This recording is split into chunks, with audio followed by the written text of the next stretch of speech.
del año 2021 del curso de Derecho de Familia. Estamos hablando del periodo de las crisis matrimoniales y empezamos el análisis de la separación de los cónyuges. Vimos que esta situación está regulada por el legislador, está regulada en el artículo 21 y siguientes de la Ley de Matrimonio Civil, y nosotros ya vimos que se distinguen entre la separación de hecho y la separación judicial. Respecto de la separación de hecho, como usted bien dice, o que bien sabe, es solamente la separación de cuerpos, ¿ya? Por tanto, la persona decide poner término, ojo, a el estado de vivir juntos, trasladándose una persona fuera del hogar común, o muchas veces vamos a ver más adelante, manteniéndose bajo el mismo lugar común, pero habiendo cesado el ánimo matrimonial, ¿ya? También dijimos que bajo este contexto no existe ninguna obligación por parte de los cónyuges que están separados de hecho en regular, ojo, en regular los derechos y obligaciones recíprocos entre cónyuges y para con los hijos. No existe ninguna obligatoriedad. Pero si lo hacen, la ley dice que debe hacerse de acuerdo a lo que establece el artículo 21 y siguientes de la Ley de Matrimonio Civil. Artículo 21, solamente para contextualizar y recordar. Si los cónyuges se separan de hecho, podrán, no es que deban, pueden, de común acuerdo, regular sus relaciones mutuas y especialmente los alimentos que se deban y las materias vinculadas al régimen de bienes del matrimonio. Pero si hubiese hijos, también dicho acuerdo deberá regular también a lo menos el régimen aplicable a los alimentos, al cuidado personal y a las relaciones directas y regular que mantendrán con los hijos aquel de los padres que no tuviere bajo su cuidado. Y en ese mismo acuerdo, los padres podrán convenir también un régimen de cuidado personal compartido, ¿ya? Los acuerdos mencionados precedentemente deben siempre respetar los derechos conferidos por las leyes que tengan carácter de irrenunciables. Ya. Entonces, si dos personas casadas deciden poner término a este estado de matrimonio, ojo, término en cuanto a sus algunas obligaciones, hemos dicho, basta solamente que uno se vaya. Es la separación de hecho, separación del hecho, separación de cama, se denomina en la doctrina. ¿Qué consecuencia jurídica? Ninguna, en la medida en que las partes justamente acuerden de mutuo consentimiento lo que vamos a ver a continuación. Recordando que por medio de la separación de hecho e incluso la separación judicial, se mantiene vigente el vínculo matrimonial. No se le pone término al matrimonio. La forma de poner término al matrimonio es distinta, que puede ser por muerte presunta, por la declaración firme de sentencia de nulidad, por lo mismo sentencia firme de divorcio o por el cambio de sexo registral que ya hemos conversado y que establece el Código Civil, ¿ya? Pero el estado de separación no es incompatible con el estado matrimonial, en el sentido de que el matrimonio sigue estando vigente, los cónyuges siguen estando casados. Acuérdense que pusimos un ejemplo en la clase anterior, que lo vamos a tener presente también para el día de hoy, ¿ya? Así que, si estuvo en la clase, lo va a entender claramente. Entonces, por medio de la separación de hecho, las partes lisa y llanamente se separan, optan por caminos separados, pero siguen estando casados. La ley no los obliga a regular sus efectos jurídicos, pero las partes pueden hacerlo de común acuerdo. ¿Qué pueden regular? El derecho de alimentos, el derecho de alimentos para entre ellos, si fuese pertinente, el derecho de alimentos para con los hijos si es que tuviese, la relación directa y regular, el cuidado personal, incluso perfectamente pudiesen proponer la forma de liquidación del régimen patrimonial que mediase entre ellos, ¿ya? Esto se hace generalmente por una escritura pública. Pero, de todas formas, sin perjuicio de que las partes no están obligadas a hacerlo, si lo hacen, van a generar una consecuencia jurídica al menos, que es que a partir de que se suscriba, por ejemplo, este acuerdo de familia, acuerdo completo y suficiente en materia de familia, también se genera una consecuencia que es generar y otorgar fecha cierta al cese efectivo de la convivencia. Terminología que vamos a analizar ya en la siguiente clase. Por lo tanto, este cese efectivo de la convivencia, como usted bien sabe, ¿cómo se debe hacer? Se tiene que hacer por medio de una escritura pública o una acta extendida y protocolizada ante notario público o ante una acta extendida ante el oficial de registro civil o por medio de una transacción aprobada judicialmente, y así lo indica el artículo 22 de la Ley de Matrimonio Civil. Pero también hemos dicho que si usted no hizo ninguno de estos actos para poner cese efectivo a la convivencia, también usted puede invocar cualquier demanda que usted hubiese incoado en contra de la contraria, donde se regule, por ejemplo, alimentos, relación directa y regular, cuidado personal, entre otros, violencia intrafamiliar, en virtud de lo que establece el artículo 23-25, y que la notificación de esta demanda puede servir de efecto también de otorgar fecha cierta al cese efectivo de la convivencia. ¿Para qué? Para constituir el punto de partida a partir del cual usted va a poder computar el plazo que exige el legislador para poder demandar o una separación judicial o, si es más gravoso, constituir el hecho objetivo a partir del cual usted va a contar el plazo para poder demandar un divorcio por cese efectivo de la convivencia, sea divorcio de mutuo acuerdo, en el cual se requiere 1 año de cese efectivo de convivencia, o un divorcio unilateral, donde se exige a lo menos 3 años efectivos de cese efectivo de la convivencia. ¿Ya? ¿Se da cuenta entonces que es interesante esto? También les puse el caso de que hay ciertos tribunales que dicen, ojo, tenemos que ver también cuándo usted celebró el matrimonio, porque si el matrimonio es celebrado con anterioridad al año 2004, usted puede otorgar fecha efectiva del cese efectivo por cualquier medio probatorio. Pero si usted contrajo matrimonio posterior al año 2004, la única forma de acreditar el cese efectivo de la convivencia es de la forma que establece el legislador. Artículo 22, o por alguna demanda que se haya notificado a la parte contraria. ¿Ya? Sin eso, directamente, usted no podrá computar el plazo para el cese efectivo de la convivencia. Entonces, a propósito de lo que hablamos, les quiero compartir, ojo, cómo se hace un procedimiento de cese efectivo de la convivencia, que creo que siempre es importante saber cómo se hace, ¿ya? Vamos a ver cómo se hace un cese efectivo de la convivencia. Les voy a compartir un cese que yo pedí hace un par de años atrás, que justamente fue del caso que yo les conté, que fue bastante descorazonador, digo yo, porque la clienta se acercó a, a, a consultar respecto de poder hacer un divorcio de mutuo acuerdo, están los dos de acuerdo en hacer divorcio de mutuo acuerdo, pero nunca habían hecho un cese efectivo de la convivencia. Por tanto, no podían demandar porque no había fecha cierta. Y hubo que, nuevamente entonces, hacer la notificación del cese efectivo de la convivencia y después de transcurrido el año, ahí recién las partes pudieron demandar el divorcio como un acuerdo, porque estaban de acuerdo. Pero fíjese, todo el tiempo que estuvieron separados fue perdido porque no lo pudieron acreditar como un cese efectivo de la convivencia. Ojo, esto sucedió en Concepción, porque lamentablemente hay diferentes interpretaciones del derecho. La ley dice una cosa, pero perfectamente el tribunal puede decir otra. La Corte de Apelaciones de Antofagasta dice, y los tribunales de familia de Antofagasta dicen, ¿sabe qué? No vamos a hacer diferencia en cuanto a los matrimonios celebrados antes o después. Pero sí, otras jurisdicciones hacen esta diferencia. Chillán, Concepción, tampoco hace esa diferencia Antofagasta y Valdivia. Santiago, la Corte de Apelaciones de San Miguel dice una cosa, la Corte de Apelaciones de Santiago dice otra. Por tanto, ahí también hay que atenerse a cuál es la visión de cada una de las jurisdicciones. ¿Ya? ¿Cómo se hace entonces en la práctica este cese efectivo de la convivencia? Ya, vamos viendo.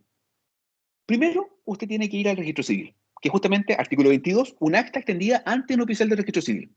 Esta acta, ¿qué es lo que tiene que decir? Tiene que decir que usted está casado con tal persona, que han dejado de vivir juntos a partir de cierta fecha y que es de su intención dejar de manifiesto que se ha producido el cese efectivo de la convivencia. Pero no basta que usted haga esa manifestación unilateral de voluntad. Tiene que notificarla judicialmente a la contraria. Por tanto, tiene que iniciar un procedimiento voluntario de notificación ante el juzgado de familia correspondiente. Consulta solamente. ¿Pueden ver el escrito? Sí, profesor. Ya. Esto es una solicitud de notificación de cese efectivo de la convivencia. ¿Ya? Este es un escrito modelo típico, ¿ah? Va a quedar grabado, así que después del día de mañana, cuando usted quiera demandar, cuando quiera, por ejemplo, poner este cese efectivo de convivencia por medio de una acta extendida ante el oficial del registro civil, hágalo así, igual, le diré. Entonces, en lo principal, solicita notificación del acta de cese de convivencia, forma de notificación, acompaña el documento, el patrocinio y poder. Acá, la clienta que establece que en este acto y de acuerdo a lo dispuesto, viene a solicitar se efectúe notificación del acta unilateral de cese efectivo de la convivencia con su cónyuge, tanto. ¿Ya? Y después forma notificación, acompaña el documento. Ojo, acá, jóvenes procesalistas. En familia, los documentos no se acompañan con citación o bajo percibimiento. No. ¿Por qué? Porque usted sabe que en familia la convicción se logra de otra forma. Por tanto, se acompañan solamente. Un documento fundante para que se le dé tramitación. ¿Ya? Luego acompaña el acta de copia original del cese efectivo de la convivencia que leyeron en el registro civil y el patrocinio y poder correspondiente. Este es el acta que se suscribe ante el registro civil. Fíjese, usted va al registro civil o su cliente va al registro civil y pide llenar esta acta con estos datos. ¿Ya? ¿Y qué dice? Expresa su voluntad de poner fin en común originada por el matrimonio presente individualizado. Y listo. Con esta acta, usted entonces la acompaña con este escrito y esta acta va a ser la que se notifica. Esta acta va a ser la que se notifica entonces a la contraria, al otro cónyuge. A partir entonces de que es notificada esta acta, empieza también entonces a correr el plazo del cese efectivo de la convivencia. En el caso de un comento, era un matrimonio joven, habían vivido muy poco, habían casado y habían vivido muy poco tiempo juntos, no tenían hijos de por medio, y tampoco hubo demandas de por medio. Por tanto, imagínense, si hubiesen habido, no sé usted, hijos de por medio, se va este hombre de la casa y la mujer demanda pensión de alimentos en representación de sus hijos, aun cuando no hubiese hecho este cese efectivo de convivencia ante el acta expediente del oficial del registro civil, también podría tratar de construir un cese efectivo de convivencia con la notificación de la demanda de alimentos, por ejemplo. Por favor, también es lamentable. Si el motivo del cese o de la salida del hogar común de una persona se debió, por ejemplo, a un acto de violencia familiar, ya sea voluntariamente salido o por medio de una cautelar determinada por un juzgado de familia, esa notificación y esa resolución también sirve para efectos de construir que efectivamente existe un cese efectivo de la convivencia. ¿Qué es lo importante? Que lo discutimos el otro día y que ha dado lugar a una discusión. Es que si por el solo hecho de la separación de hecho se ponen necesariamente término a las obligaciones del matrimonio, especialmente aquellas que son incompatibles con el estado de separación, en particular con el deber y obligación de fidelidad y el de vivir juntos, cohabitación también. Y aquí hay dos visiones al respecto, que la vamos a plantear cuando estudiemos también el divorcio, pero ténganlo presente desde ya. Bien. Jóvenes, ¿dudas o consultas respecto de esta acta? Porque esto es bastante común que suceda. ¿No? ¿Dudas? ¿Consultas? ¿No le genera inquietudes? Ya. Y bueno, también vamos, y les quiero proyectar, que hemos estado hablando de que el artículo 21 dice que las partes pueden, ojo, las partes pueden de común acuerdo establecer un acuerdo regulatorio de las obligaciones para con los cónyuges y para con los hijos. ¿Cómo se hace esto? A través de un acuerdo completo y suficiente. Así se llama. ¿Ya? Acuerdo de relaciones conyugales o también denominado acuerdo completo y suficiente. Este acuerdo es aplicable a la separación de hecho, la separación judicial y también para el divorcio de mutuo acuerdo. Ojo, la única diferencia en estas instituciones es que sea tanto en la separación de hecho como en la separación judicial, la única materia que no se puede pactar es el pago de una compensación económica. Porque el pago de una compensación económica, cuando es procedente de mutuo acuerdo, solamente es aplicable a los casos en que se esté demandando un divorcio unilateral, perdón, un divorcio de mutuo acuerdo. ¿Por qué? Porque la compensación económica tiene presupuesto básico que se ha declarado la nulidad del matrimonio o que se va a declarar la terminación del matrimonio por divorcio.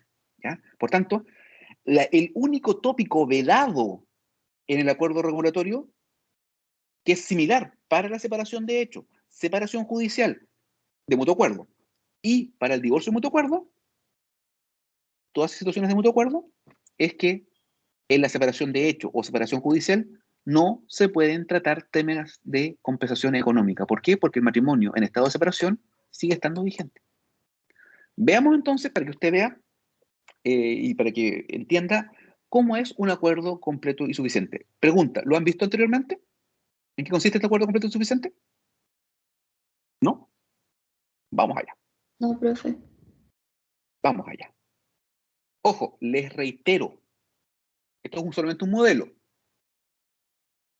pero el modelo es el mismo para separación de hecho de mutuo acuerdo, separación judicial de mutuo acuerdo o divorcio de mutuo acuerdo. La única diferencia es que en la separación de hecho o separación judicial, el único tema que no se puede regular es el relativo a la compensación económica, que es solamente procedente cuando se vaya a declarar el divorcio. Veamos un ejemplo. Aquí tenemos una escritura pública, sencilla, ¿ya?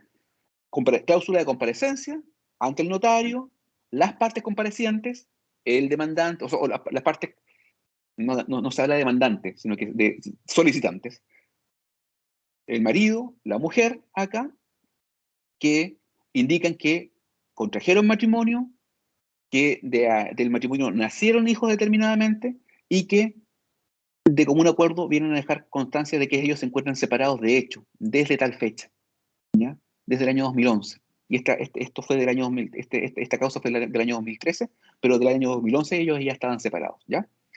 Por tanto, en este caso, ellos lo que querían hacer era pactar este acuerdo completo y suficiente o acuerdo de familia para poder solicitar el divorcio de mutuo acuerdo, que también lo vamos a traer a colación más adelante. Pero es el mismo acuerdo que usted tendría que hacer si es que usted quiere regular las relaciones entre los cónyuges y para con los hijos, si se trata de una separación de hecho o si se trata de una separación judicial. Es lo mismo, ¿ya?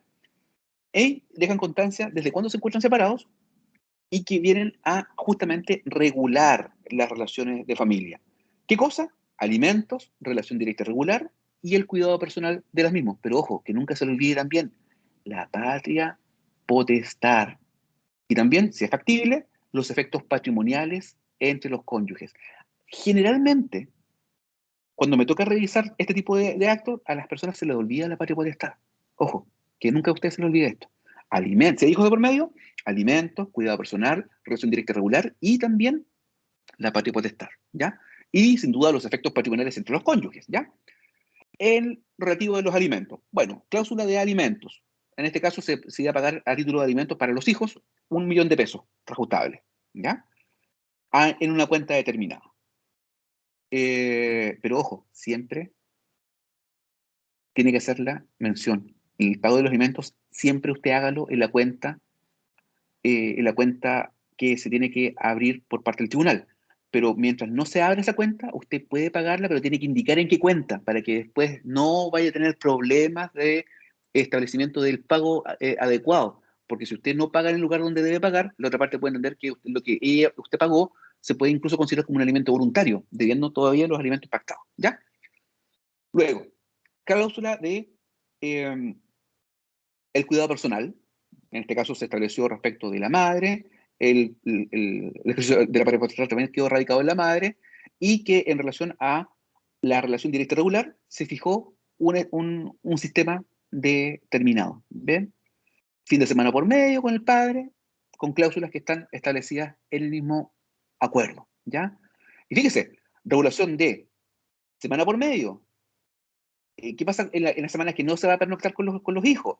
En las semanas que corresponde pernoctar con los hijos, ¿qué pasa con la madre? Hora de retiro, hora de entrega a los hijos en el domicilio de la madre. ¿Qué pasa con las vacaciones de verano? ¿Qué pasa con las vacaciones de invierno? ¿Qué pasa con el cumpleaños de los hijos? Ojo, todo esto tiene que quedar siempre regulado. ¿Por qué? Porque las partes generalmente van en el futuro a reclamar de aquello que no se está cumpliendo. Y si no se cumple, nuevamente usted tiene que decir, tiene que estar siempre determinado el objeto de las obligaciones para pedir el cumplimiento forzado o la restitución del mismo. No caigamos en lo que nosotros ya les dije. Y por eso es que también viene el comentario. Usted tiene que regular todo de forma expresa. Acá nada se presume, nada se debe dar por supuesto. Todo tiene que quedar pactado de forma explícita y expresa. Siempre. ¿Ya? Cumpleaños del hijo, cumpleaños de la madre, cumpleaños del padre. Y así, fíjese, una regulación muy analítica de la relación para que no existan incumplimientos, y si los hay, tenga usted como que hacer las acciones correspondientes de cumplimiento forzado, ¿ya? O de restitución. Que no quede nada de falta de determinación. ¿Ya? ¿Qué pasa con la visita del padre y las obligaciones escolares? ¿Se da cuenta? Todo muy regulado.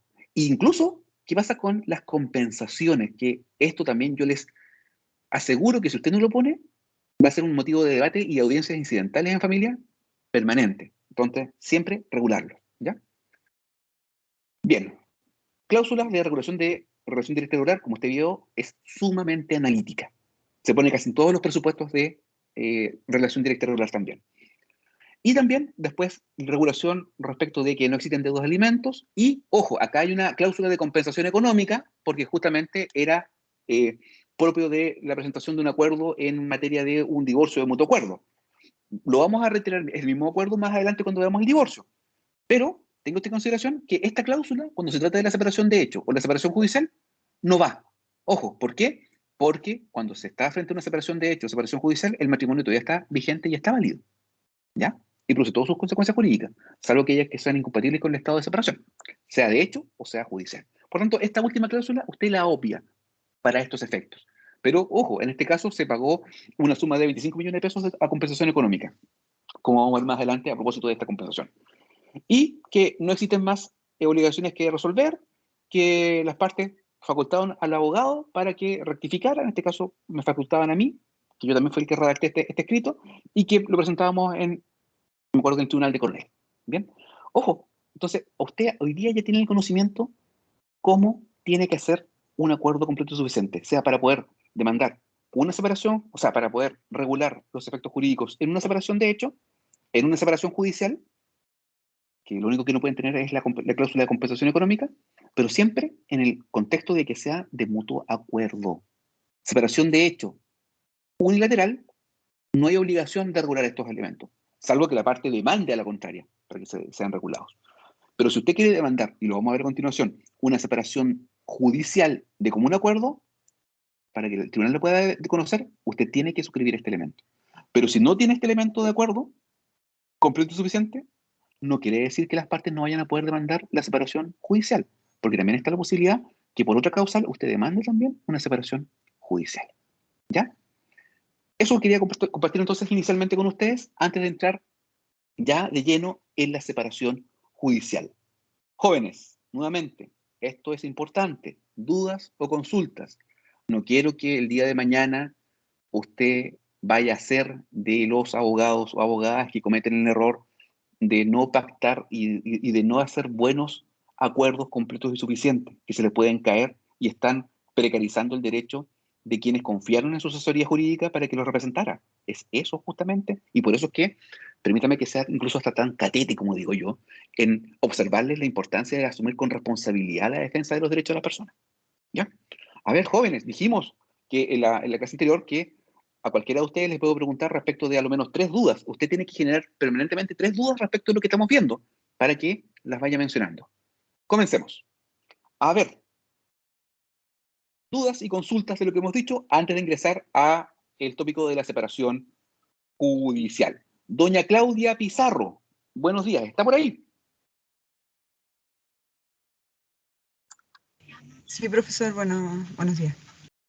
Cuéntenos, duda y consulta, reflexión. La clase es participativa. O sea, principalmente llamado, o sea, lo que insistió bastante en la determinación me llama mucho la atención en que hoy en día, hay abogados que ejerzan la carrera que aún no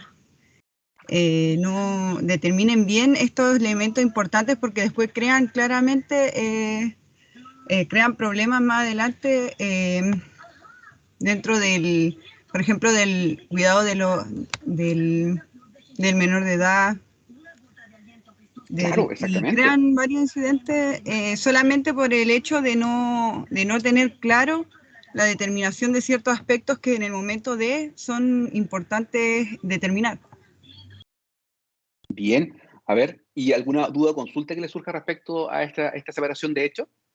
Yo tengo muchas todavía. A ver, ¿alguna duda, consulta? No solamente a usted, doña Claudia, a cualquier otro compañero y compañera. O esas dudas las dejamos pendientes para preguntarlas en el caso de resolución, del caso práctico del segundo solemne que tiene un 45% de ponderación del año, de la nota del año. Don Claudio, adelante. Profesor, donde dice transacción aprobada judicialmente, ¿es ¿se refiere a casi lo mismo que nos mostró recientemente al acuerdo suficiente, completo y suficiente, o son cosas distintas? Muy buena pregunta, don Claudio. A ver, sí, son cosas distintas, porque fíjese que en el caso del el primer documento que le mostré, fue que la parte acá, la mujer del matrimonio, la cónyuge, quiso poner fecha cierta al cese efectivo de la convivencia por medio de un acta notificada, acta que se suscribió ante el oficial de registro civil, ¿ya? En ese caso, las partes no, bajo ningún respecto, pudieron regular, ni siquiera se pusieron en el contexto de regular de común acuerdo los efectos. ¿Podrían haberlo hecho? Sí. Mire, no había hijos de por medio, pero perfectamente ellos podrían haber acordado de mutuo acuerdo por medio de esta acta, que yo justamente le muestro en la segunda oportunidad, el segundo documento que le muestro, efectivamente, oiga, perfectamente podrían ellos haber dicho, oiga, ¿sabe qué? Respecto de no hay obligaciones alimenticias entre los cónyuges y que eventualmente vamos a liquidar la sociedad conyugal de la siguiente forma. ¿Lo pueden haber hecho? Sí, siempre y cuando estén de mutuo acuerdo. También vamos a ver otro tema en particular a propósito de cómo se hacen las liquidaciones de las sociedades conyugales. En este caso estaban casados bajo, bajo el régimen de sociedad conyugal. Y porque más encima la liquidación y la partición es un juicio de arbitraje forzoso, pero que usted puede eventualmente llevar a juez de familia para evitar un juicio arbitral, pero usted tiene que aportarle todos los antecedentes al juez de familia, porque justamente por una norma del Código Orgánico de Tribunales indica que la liquidación, adjudicación y partición de la liquidación que da la terminación de la sociedad conyugal es una materia de arbitraje forzoso. Por tanto, una sola parte, sin acuerdo de la otra, no podría pedirle al tribunal, por ejemplo, que se liquide la sociedad conyugal en un juicio de separación judicial o incluso de divorcio de mutuo acuerdo, si es que no hay mutuo acuerdo, ¿ya? Entonces, si las partes en la separación de hecho quisieron regular y firmaron una transacción o este acuerdo completo y suficiente, tienen que ser aprobados judicialmente. No basta entonces, y ahí está la buena pregunta, no basta que las partes lo suscriban ante notario. Para que tenga valor como tal, tienen que solicitar su aprobación judicial. Es decir, en un escrito presentado ante el juzgado de familia, es lo principal, solicita aprobación judicial de acuerdo completo y suficiente, regulatorio en caso de separación de hechos. Usted le pone el nombre que quiera. Acompaña documento, patrocinio y poder, si pertinente, de las dos comparecientes. Y ahí ustedes le piden al tribunal que apruebe judicialmente este acuerdo. Por tanto, ¿qué es lo que tiene que hacer el tribunal? Tiene que cotejar si efectivamente el acuerdo cumple con los requisitos mínimos, sí que cumple con los requisitos mínimos de, de, de que no se está inobservando, por ejemplo, derechos que sean irrenunciables. O, por ejemplo, imagínese usted, como ha pasado, las partes pactan un acuerdo completo y suficiente, pero no es suficiente. Ya, es completo porque regula todas y cada una de las materias, entre los cónyuges y para con los hijos. Reguló régimen de bienes, reguló alimentos, hijos mayores, menores, reguló cuidado personal, reguló patria potestad, reguló cuidado personal, pero fíjese, a la hora de fijar la cláusula alimenticia, decía, eh, se va a pagar la suma de 20.000 pesos mensuales. El tribunal, advirtiendo eso, inmediatamente tiene que decir, oiga, sí, este acuerdo es completo, pero no es suficiente. ¿Por qué? Porque está pactando menos que el mínimo que establece el legislador sin acreditar ningún otro factor de condición. Y usted sabe, y lo vamos a revisar más adelante, que la pensión de alimentos no puede ser inferior al 40% de un ingreso mínimo remuneracional, salvas cuestiones o factores que incidan en el pago, atendidas a las fuerzas económicas del que tiene que pagar la deuda alimenticia o la obligación alimenticia, pero también tiene que tener en consideración las necesidades económicas del alimentario. Por tanto, si es inferior al 40% y no hay ninguna causal de justificación que acredite que deba ser menor que ese monto, el acuerdo no está dando cumplimiento cabal a lo exigido por el legislador, no es suficiente. Por tanto, el tribunal ahí directamente va a decir, ojo, no puedo aprobar este acuerdo. No puedo aprobarlo. Lo que no quiere decir, ojo, que no vaya a tener a lo menos eficacia como hito a contar del cual usted puede contar que se puede generar el cese efectivo de la convivencia. pero por ejemplo no podrá ser exigible aquel acuerdo. ¿Se da cuenta? Porque es menos de lo legal. Y usted también sabe que el máximo es que la pensión de alimentos no llegue a superar el 50% de las remuneraciones de una persona, ¿ya? Pero en el mínimo, si es validado por el tribunal, o sea, si es revisado por el tribunal, no lo va a aprobar. Por mucho que las partes lo hayan presentado a aprobación judicial. Ojo, porque tiene que reunir los caracteres de ser completos y, a su turno, suficientes. Ojo, entonces, este acuerdo que le acabo de mostrar, el segundo documento, no basta que las partes lo hayan suscrito ante notario, sino que deben presentarlo al tribunal de familia para que el tribunal lo apruebe judicialmente. Y a contarle que esté aprobado judicialmente, ya tendrá el valor para hacerse exigible. Bien, Claudio. Bien, ahora sí, entonces, si no existe ninguna otra duda o consulta, vámonos a la separación judicial. ¿Qué es la separación judicial? Entiendo que ya está... Sí. Bueno, esto es lo que nosotros ya acabamos de ver, y vámonos entonces a las causales y los tipos de separación judicial. Esto nosotros lo vamos a encontrar en el artículo 26 de la Ley de Matrimonio Civil. Ya. Veamos qué dice el artículo 26 primero, antes de entrar en contexto de la explicación de la institución. A ver, se trata entonces de un procedimiento judicial contencioso, es un juicio, ¿ya? En que uno de los cónyuges recurre al tribunal para ser autorizado a vivir separadamente. Ojo, ¿se da cuenta de la diferencia? Acá la parte le está diciendo al tribunal, oiga, el tribunal sabe que ya hoy día es incompatible, insostenible la vida matrimonial, por tanto yo le pido a usted, señor tribunal, que me autorice a vivir separado de mi cónyuge, ¿ya? Artículo 26. La separación judicial podrá ser demandada por uno de los cónyuges si mediase falta imputable al otro, siempre que constituya una violación grave de los deberes y obligaciones que les impone el matrimonio o de los deberes y obligaciones que para con los hijos y que torne intolerable la vida en común. No podrá invocarse el adulterio, ojo, cuando exista previa separación de hecho consentida por ambos cónyuges. Ojo con esa norma. No podrá invocarse el adulterio cuando exista previa separación de hecho consentida por ambos cónyuges. Ojo, ¿y si la otra parte nunca consintió en vivir separado? Ojo con eso. En los casos a que se refiere ese artículo, la acción para pedir la separación corresponde únicamente al cónyuge que no haya dado lugar a la causal. Primera, entonces, situación que vamos a revisar. Separación judicial. Fíjese entonces, básicamente, o en síntesis, se trata de la separación judicial de una separación causada, ¿ya? Para decir, el cónyuge que la solicita tiene que pedirla por una causa que sea una falta, un hecho culpable del otro cónyuge, un hecho de tal naturaleza que constituya una violación de los deberes y obligaciones que le impone el matrimonio o de los deberes y obligaciones para con los hijos que torne intolerable la vida en común. Mire, por ejemplo, un caso típico, por favor, sin sesgo de ningún tipo, un caso real. Una mujer demanda al marido de separación judicial porque, por ejemplo, el marido tiene una vida intolerable para la vida común, ¿ya? Imagínese usted, no da dinero para la subsistencia del hogar, llega permanentemente ebrio, o se ausenta por varios días de la casa, o incluso en ciertos casos que ha incurrido en adulterio. Entonces, en ese caso, se demanda la separación judicial de uno de los cónyuges. Lo que no estamos diciendo es que pueda llegar a privar de la posibilidad de demandar a futuro una separación, perdón, que se llegue a configurar una causal de divorcio, ¿ya? Aquí siempre es a requerimiento de la parte. O sea, la parte puede decir, oiga, si esta causal imputable al otro es de tal gravedad que es inconducente al sostenimiento de la vida matrimonial, usted incluso podría tratar de configurar una causal de divorcio.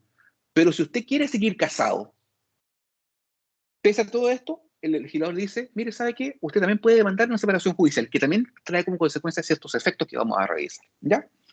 Ojo, pero también recordemos que el adulterio no se puede invocar si hay previa separación de hecho. Si hubo separación de hecho consentida por ambos cónyuges, no puede entonces invocarse el adulterio porque por algo se separaron de hecho, ¿ya? Así lo dice el artículo 26, inciso segundo de la Ley de Matrimonio Civil. Entonces, vamos a ir viendo algunas cuestiones previas. Lo que genera entonces esta separación judicial es la suspensión de la vida común de los cónyuges por medio de una sentencia del Tribunal de Familia competente, solicitada en forma unilateral o de común acuerdo por los cónyuges. Eso sí, previa acreditación del cese de la convivencia conyugal o el incumplimiento culpable de las obligaciones de familia. Ya dijimos que la regulación está en el artículo 26 y siguientes de la Ley de Matrimonio Civil, que no la confundamos con la separación judicial, con la separación de bienes judicial, que son institutos que son diferenciados. ¿Ya? ¿Cuáles son entonces las causales de separación judicial? Con lo que se desprende de la lectura de los artículos, vamos a ver que se puede pedir la separación si se acredita una causal legal que puede consistir en el cese efectivo de convivencia o por culpa. En los casos de cese de convivencia, se puede demandar, ojo, en los casos de cese de convivencia se puede demandar de forma unilateral o también se puede demandar de forma conjunta por ambos cónyuges. Y en todos los casos se someten el procedimiento ordinario ante los tribunales de familia. ¿Ya? Ojo con el procedimiento ordinario.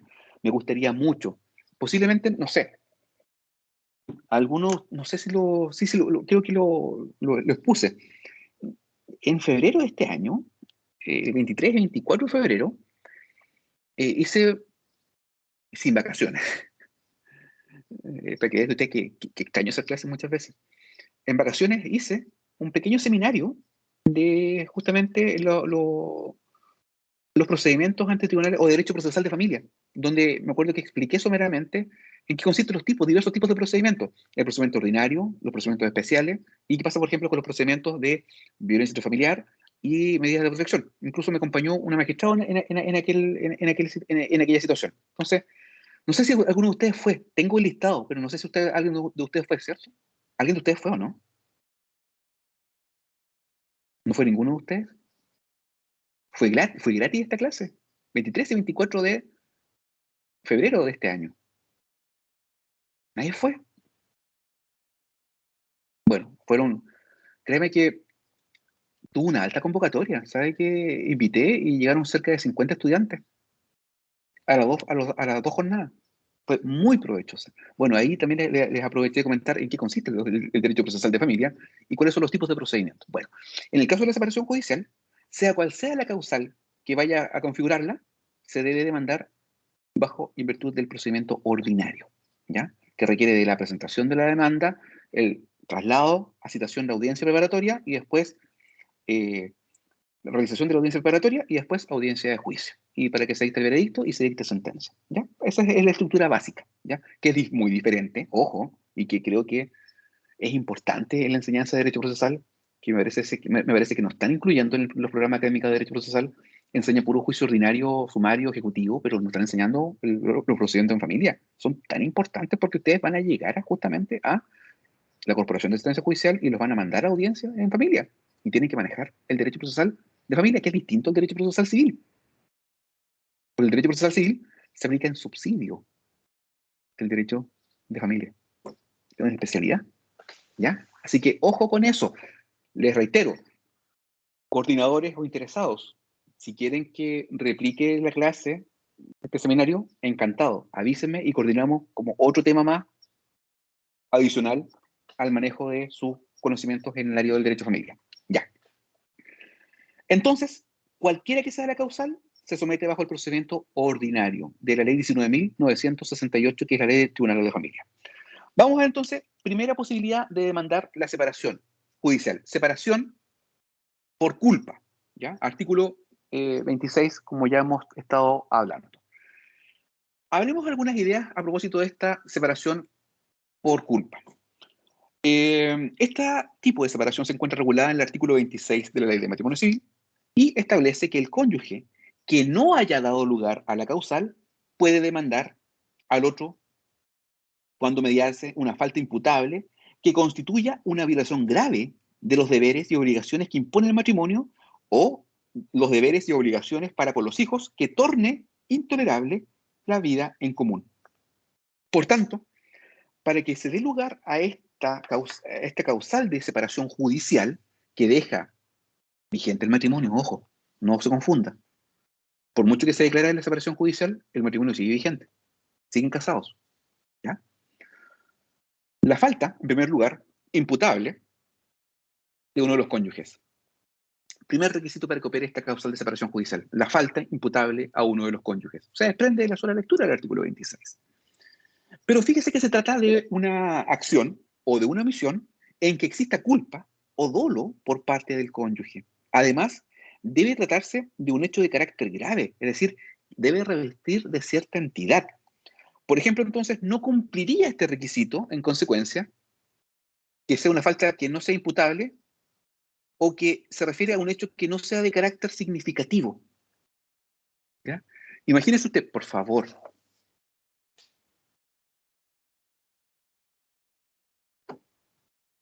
que se nos pueda ocurrir.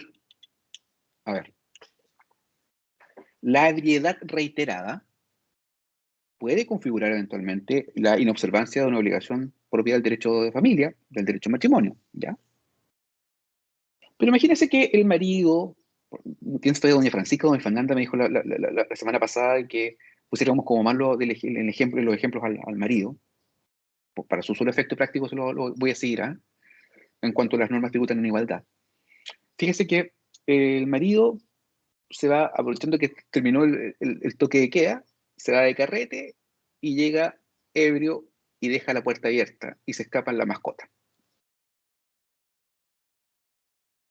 No podemos decir que eventualmente el hecho no sea una falta, o una falta de diligencia.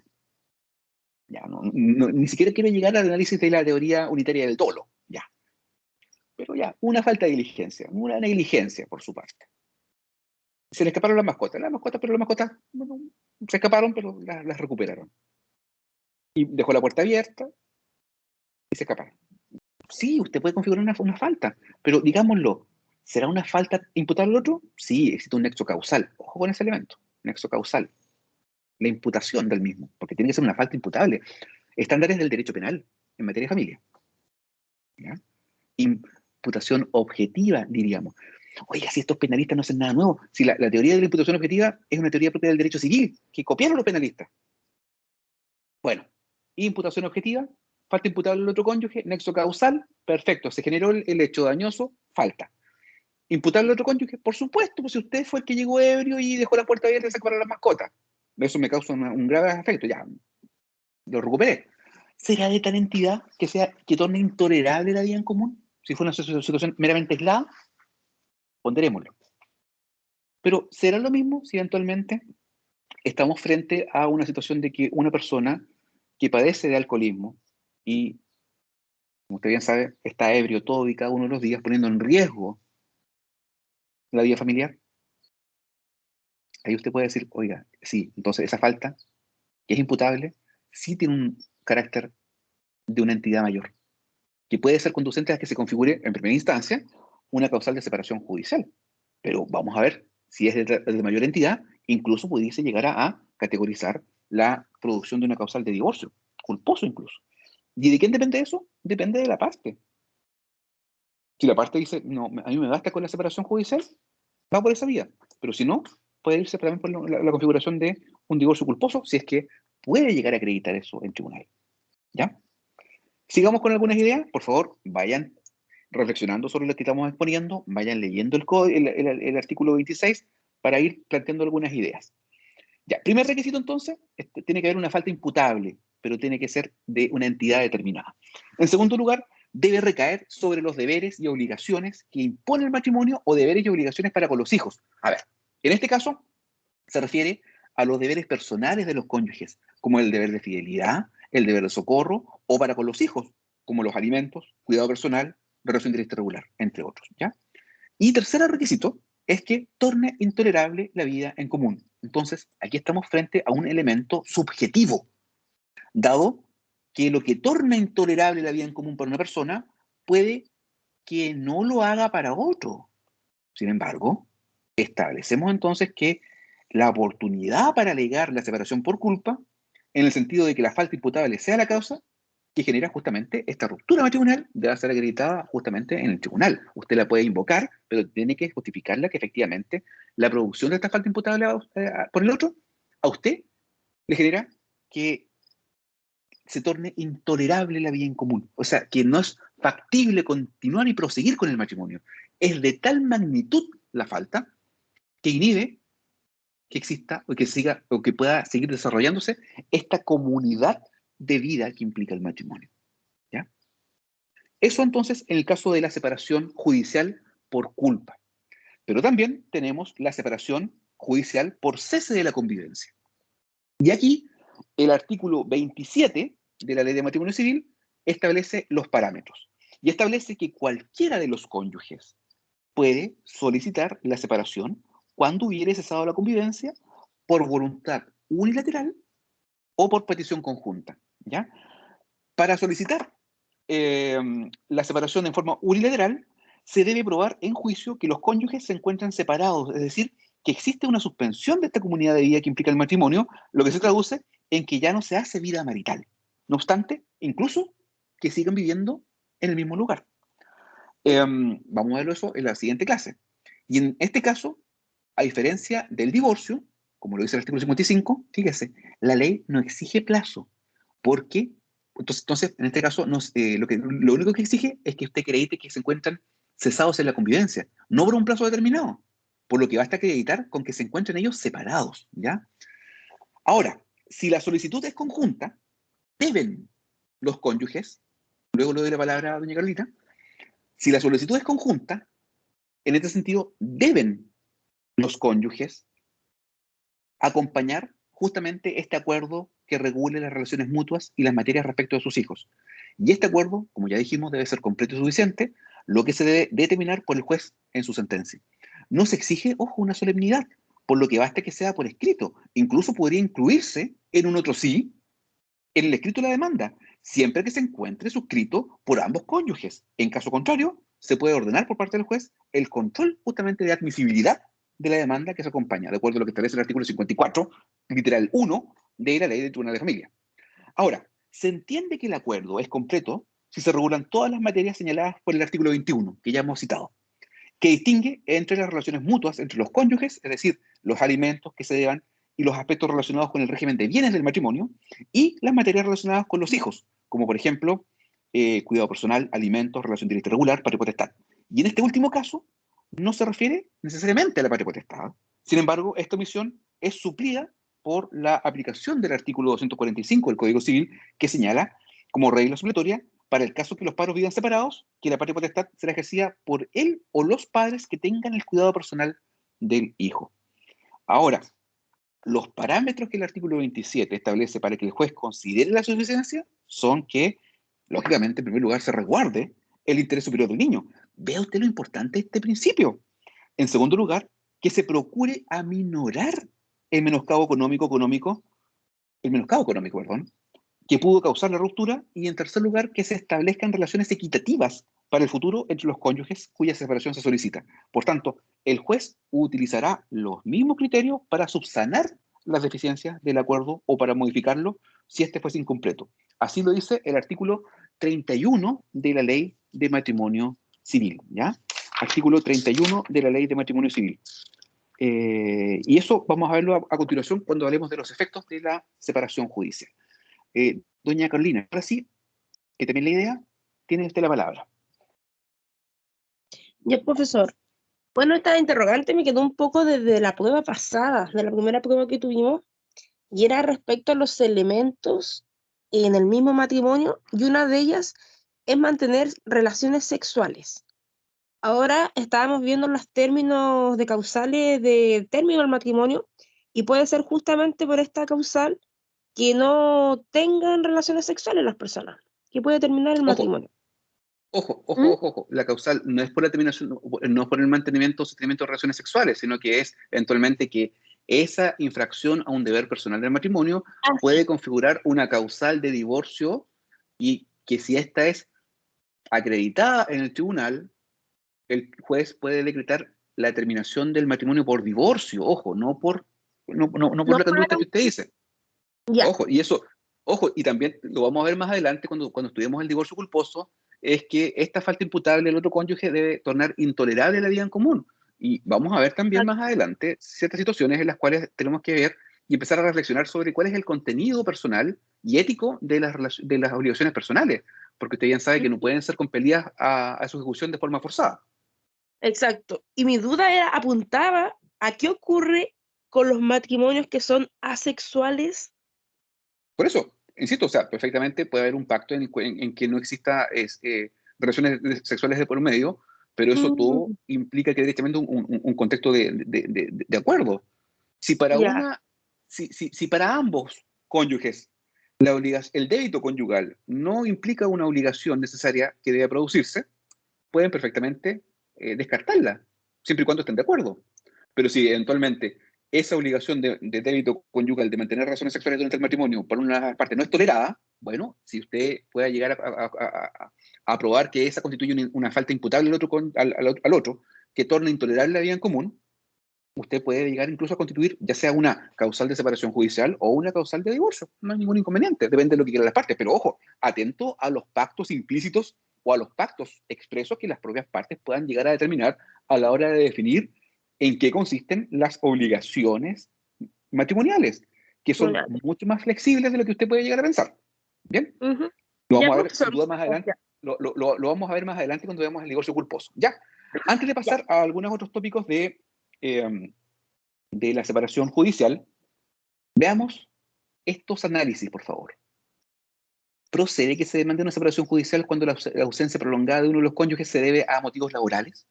Póngase usted en el caso, una persona trabaja fuera de Antofagasta y su trabajo se radicó, no sé, en Puerto en Aysén, en Punta Arenas, porque trabaja en una pesquera, en una salmonera. Tiene que estar ahí. Se ausenta por largos periodos. ¿Se podría entonces demandar esta separación judicial? Ahora, pregunta que vamos a resolver más adelante. ¿Y cómo probamos el cese efectivo de la convivencia? U otra pregunta, que es muy común que suceda a la hora de presentarse demandas de separación judicial. Oiga, pues ¿se podrá demandar unilateralmente la separación judicial por el cese de la convivencia de aquel cónyuge que hizo abandono del hogar común? O sea, mire, tenemos el caso siguiente. Matrimonio, pongamos de nuevo de aquí de mano al marido. El marido dice, ¿sabes qué? Ya, esto para mí no puede seguir.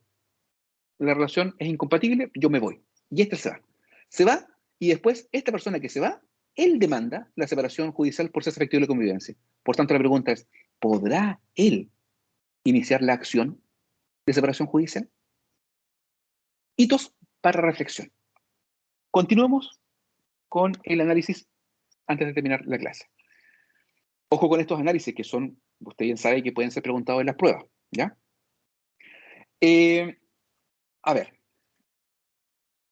primero que nada, recordemos y vamos a ver algunas características de esta acción de separación. O también lo podemos traducir desde el punto de vista de cuáles van a ser también los efectos de esta separación. A ver, primero que nada, recordemos que respecto del ejercicio de la acción, el artículo 28 establece que la acción de separación es irrenunciable. O sea, usted en una capitulación matrimonial no podría decir, mire, ¿sabe qué? Y por este acto nosotros venimos a renunciar a poder demandar la separación judicial. No, porque esa renuncia sería prohibida por el legislador, porque el artículo 28 la establece como un derecho que es irrenunciable, ¿ya? Y por tanto, también es personalísima, solamente corresponde a los cónyuges, no a terceras personas, salvo el caso que usted mandate a un abogado para que demande por usted, que es una cosa distinta, ¿ya? Pero solamente corresponde a los cónyuges. ¿Qué quiero decir con esto? Que, por ejemplo, un hijo o un heredero no podría demandar la separación, ¿ya?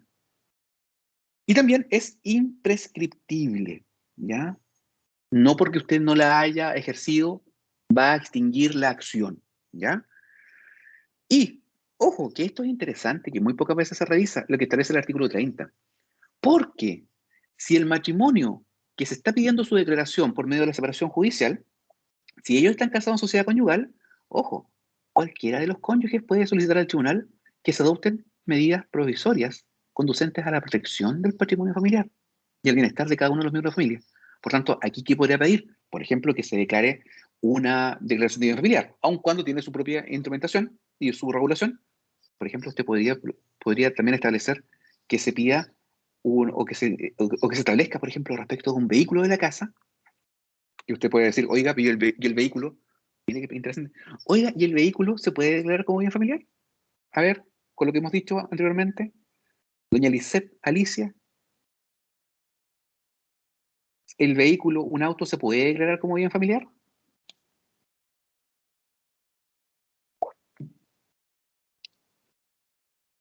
A ver, o cualquiera de ustedes,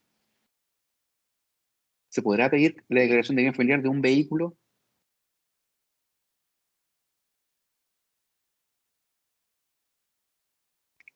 ¿Qué dice el artículo 141 del Código Civil?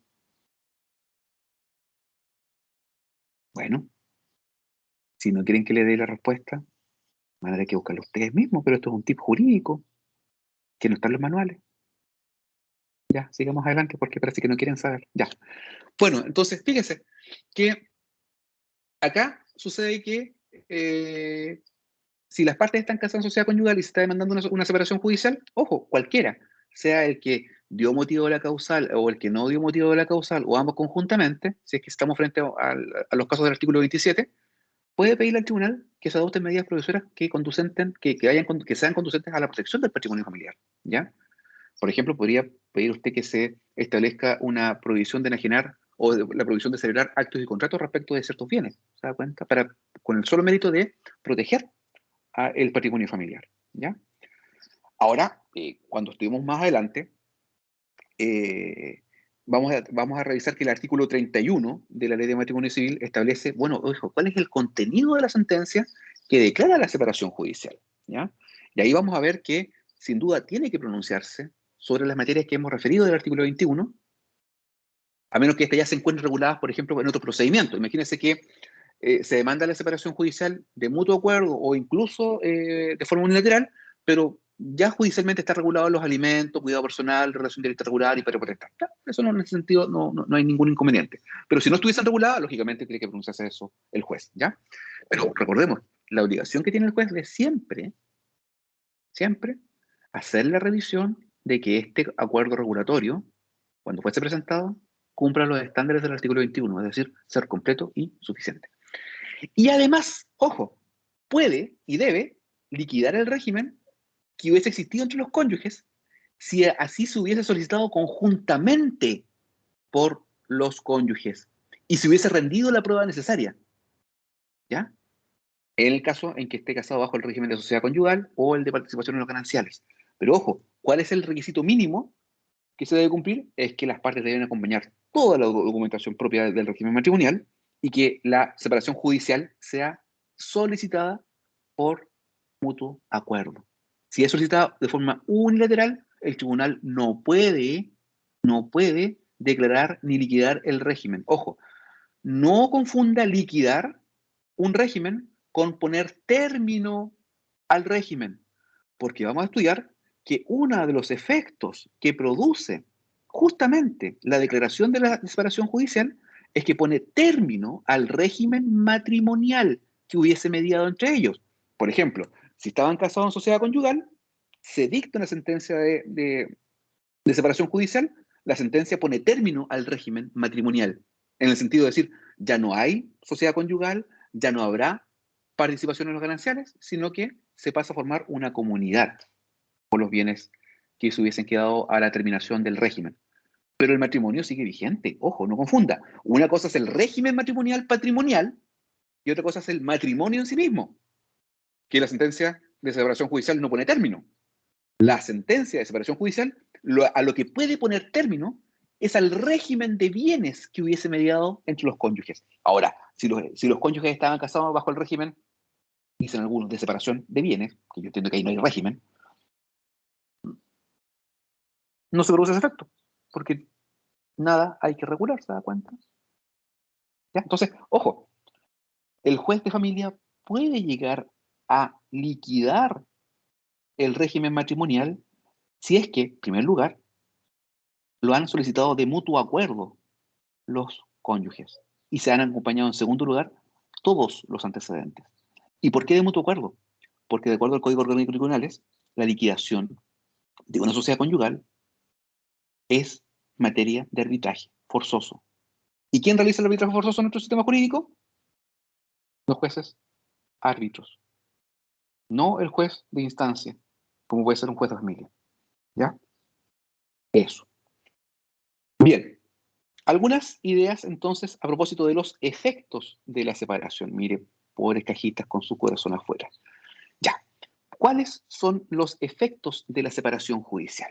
Y esto vamos a encontrarlo regulado en el artículo 33 y siguientes de matrimonio civil. Hay varios elementos. Mire, yo siempre por un contexto de identificación, yo les pido a ustedes, oiga, usted, de todo el catálogo que vamos a decir, usted siempre debe distinguir porque hay efectos que son personales y también hay efectos que son patrimoniales. Por tanto, usted tiene que saber cuáles son unos y cuáles son otros, ¿ya? ¿Cuáles pueden ser algunos de estos ejemplos, ya? Primero, recordemos que, de acuerdo al artículo 32, la separación judicial produce efectos entre los cónyuges desde que la sentencia quede ejecutoriada. En cambio, respecto de terceros, la sentencia será oponible desde el día que se subinscriba al margen de la inscripción de matrimonio, ¿ya? Y por tanto, desde que se requiere esta subinscripción y se practica, los cónyuges respecto de terceros adquieren la calidad de separados judicialmente. No desde que la sentencia quede ejecutoriada. Entre las partes, sin duda, ellos se separan judicialmente desde que la sentencia quede firme y ejecutoriada. Pero respecto de terceros, efectos erga omnes, cuando se efectúe la respectiva subinscripción. ¿Cuáles entonces son los efectos de la separación judicial? A ver, primero, que a partir de la subinscripción se adquiere el estado civil de separados judicialmente. Qué interesante esto, porque siguen estando casados. ¿Qué es lo que dice el artículo 305 del Código Civil? Usted podrá decir, oiga, pero usted nos enseñó en sujetos de derecho, cuando vimos estado civil, que no se puede tener una misma categoría que emana de una misma fuente. Por ejemplo, usted no puede estar soltero o casado. O está casado o está soltero. O está casado o está divorciado. O está casado o nunca estuvo casado. ¿Se da cuenta? Pero fíjese que aquí justamente surge una situación muy particular, porque el matrimonio se mantiene vigente, pero se mantiene separado judicialmente. ¿Ya? Por tanto, a partir de la subinscripción, la mayor parte de los autores indican que también se adquiere el estado civil de separado judicialmente. Por tanto, aquí usted entenderá que con esta separación judicial también cesa la prohibición del artículo 1796 del Código Civil, a meter de compraventa, a propósito de la capacidad. ¿Ya? ¿Por qué? ¿Recuerda usted? ¿Qué es lo que decía el artículo 1796? Es nulo el contrato de compraventa entre cónyuges que no se encuentren separados judicialmente. Por tanto, a partir de que se decrete la separación judicial, los cónyuges cesan respecto de esta inhabilidad. ¿Ya? Primer efecto. Segundo efecto. Hay varios que vamos a ir diciendo acá. Bueno, sin duda, subsisten todos los derechos y obligaciones personales entre los cónyuges, excepto aquellos que son incompatibles con la falta de cohabitación, como por ejemplo, no subsiste el deber de cohabitación, tampoco subsiste el deber de fidelidad, que se suspenden, de acuerdo a lo que dice el artículo 33 de esta ley. ¿Ya? Si están autorizados a vivir separados, quiere decir que ya no van a cohabitar. Luego, el deber de cohabitación queda suspendido y también queda suspendido el deber de fidelidad, pero ya legalmente. No están obligados tampoco a guardarse fe. Los demás derechos y obligaciones, eso sí, subsisten, como por ejemplo los deberes patrimoniales entre cónyuges, de prestarse ayuda, alimentos, etc. Un tercer efecto es que por la separación judicial, de acuerdo al artículo 34, se disuelve, se pone término a la sociedad conyugal y también al régimen de participación en los gananciales, ¿ya? Así lo dice el artículo 1792-27 del Código Civil, ¿ya? Y el artículo 34 también de la Ley de Matrimonio Civil, ¿ya?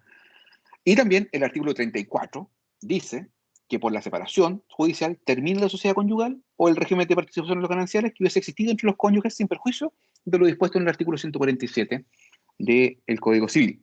También recordemos que el régimen de participación en los gananciales termina por la separación judicial de los cónyuges, ¿ya? Ojo, en principio no se alteran los derechos sucesorios. Los derechos se siguen heredando o los cónyuges se siguen heredando uno al otro. Salvo, ojo, si la separación hubiese ocurrido por falta o por culpa de uno de los cónyuges, porque en ese caso, el que dio motivo a la separación no tiene parte alguna en la sucesión ab intestato de su mujer o de su marido. Así también se refiere del artículo 994 del Código Civil, ¿ya?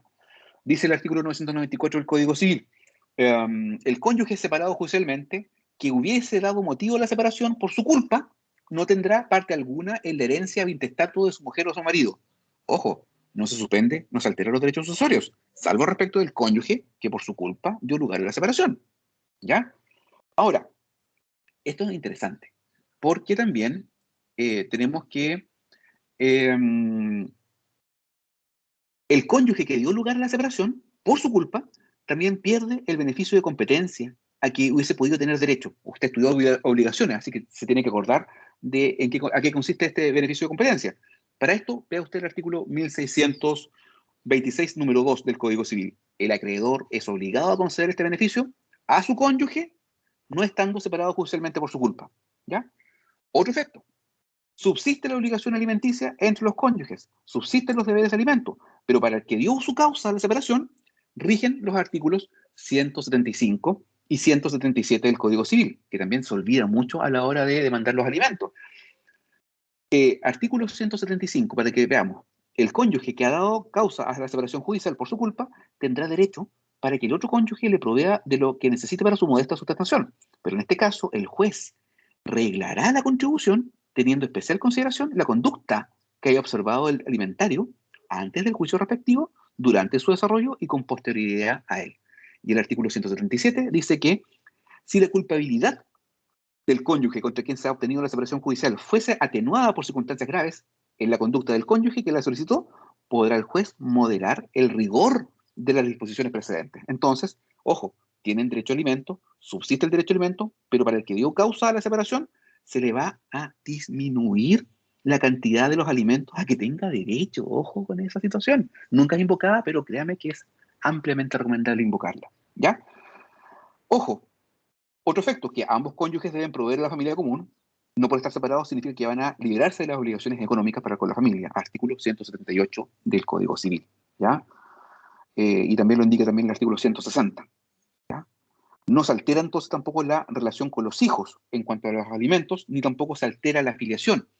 El hijo concebido durante el estado de separación, ojo, judicial, el hijo concebido durante el estado de separación judicial no goza de la presunción de paternidad del artículo 184. ¿Ya? No goza de esta presunción de paternidad. ¿Ya? Que vamos a estudiarlo a propósito de la afiliación más adelante. Y también cesa la prohibición, como dije anticipadamente, de la compraventa entre cónyuges. ¿Ya? También recordemos en materia jurídica que no se suspende la prescripción respecto de los cónyuges. No se suspende la prescripción a favor de la mujer separada judicialmente de su marido. ¿Ya? Hemos dicho 10 a lo menos objetos. Ahí usted en la lámina puede desglosar otros más que se me pueden haber pasado, pero que quizás lo dije conjuntamente. Pero estos son los efectos que emanan de la separación judicial. Artículo 34, 33 y 34 de la Ley de Matrimonio Civil. Lo que nos queda por ver es que también existe finalmente la denominada reanudación de la vida en común.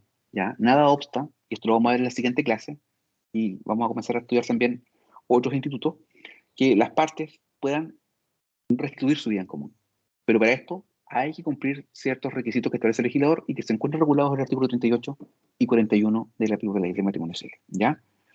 Por tanto, habrá que restituirse de la misma forma en que se cesó o se determinó esta separación judicial. ¿Ya? La pregunta es, entonces, ¿cuándo será conveniente demandar una separación judicial y cuándo no? Veamos el caso y por favor tenga presente usted lo que dijimos en la clase anterior. ¿Qué pasa? Imagínense, vimos el caso de este marido en el que eventualmente se separó de su mujer, llevan un año separados, reanuda su vida sentimental con otra pareja y decide para asentarse comprar un departamento. Le pregunta a la mujer, oiga, ya estamos separados hace más de un año, ¿por qué no nos divorciamos? La mujer dice, no. ¿Pero por qué no? Porque no. Derecho absoluto a negarse. Algunos dicen, oye, entonces debe la firma. No, no se trata de dar la firma. ¿Sabe qué? No se cumplieron los requisitos. Para demandar un divorcio mutuo acuerdo, debe usted, justamente, estar de acuerdo. Si no está de acuerdo, no puede ser obligado, salvo que se constituya una falta imputable del otro cónyuge que usted pueda demandar un divorcio culposo. Y si no, va a tener que esperar el plazo que establece el legislador de 3 años para que se cumpla el plazo de cese efectivo de convivencia para que usted pueda demandar un divorcio unilateral. Pero 3 años es harto. Y ojalá, yo me estoy ofreciendo un departamento ahora. ¿Y cuál es el problema? Estamos casados en sociedad conyugal. Estamos separados de hecho. Seguimos casados, sociedad conyugal. Por tanto, si yo adquiero un bien raíz en este instante, como alguien dijo y advirtió, Ojo, el bien que yo compre, ¿a quién pertenece? Va a pertenecer a la sociedad conyugal. ¿Pero por qué? Si lo compró usted en estado de separación. Bueno, si lo dice el artículo 1725 del Código Civil, todas las adquisiciones a título oneroso durante la vigencia del matrimonio ingresan al haber absoluto de la sociedad conyugal. Pero estamos separados.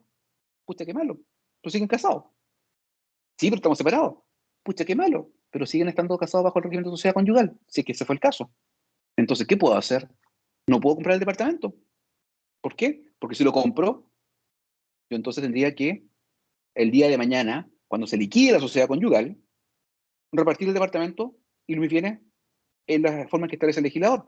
Y que si la mujer acepta los gananciales, renuncia a su patrimonio reservado al artículo 150, ahí tendré que entregarle la mitad de mis bienes, en promedio. Entonces, ¿qué es lo que puedo hacer? Jóvenes, ¿qué podría hacer? Ya que hemos estudiado esto, ¿qué puedo hacer? Ya, pues díganme, ¿qué puede hacer? Futuros abogados y abogadas de familia. ¿Qué demandamos? ¿Podemos demandar un divorcio mutuo acuerdo? No, no hay acuerdo. ¿Podemos demandar un divorcio culposo? No. Dijimos, la separación de hecho fue consensuada. ¿Hay lugar a la reproducción de un divorcio culposo? Pero Camila, en este caso, tengo que esperar 3 años. Y el departamento, esta persona se le quiere comprar ahora. ¿Qué podemos hacer? Les dejo pendiente, les dejo planteada esa duda, a ver si la reflexionan para la siguiente clase. Bien, en la siguiente sesión entonces vamos a revisar la reanudación de la vida en común y vamos a hablar del cese efectivo de la convivencia, porque quiero que hablemos del divorcio, la compensación, y después vamos a hablar finalmente de la nulidad del matrimonio. Ya vamos a alterar un poquito el orden del programa. Quiero que, ya que vimos separación, vámonos después al tiro al divorcio. Ya, vamos a ver entonces la siguiente clase, reanudación de la vida en común y divorcio. Eso es todo, jóvenes. ¿Dudas o consultas? Si no, quedan liberados para ir a descansar.